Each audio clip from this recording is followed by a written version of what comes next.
Taluk government ആശുപത്രിയിൽ എസിക്ക് തീപിടിച്ചു. ഫയർഫോഴ്സും ആശുപത്രി ജീവനക്കാരും ചേർന്ന് തീയണച്ചു.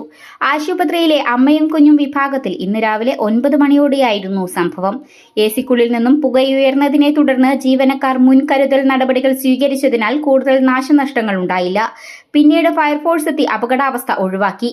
സംഭവത്തെ തുടർന്ന് അമ്മയും കുഞ്ഞും വിഭാഗത്തിലെ രോഗികളെ മറ്റു വാർഡുകളിലേക്ക് മാറ്റി. നിലവിൽ അപകടാവസ്ഥയില്ലെന്നും രോഗികൾ സുരക്ഷിതരാണെന്നും നഗരസഭ ആരോഗ്യ standing committee chairperson LC Paul പറഞ്ഞു.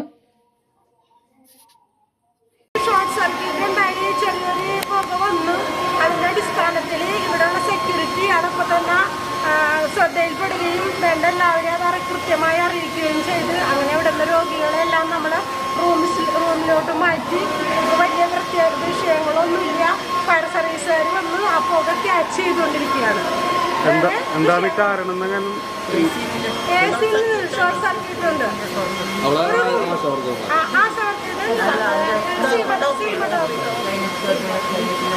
അല്ലാതെ വേറെ ഇപ്പൊ വലിയ വിഷയങ്ങളൊന്നുമില്ല. എല്ലാ രോഗികളും സുരക്ഷിതരാണ്.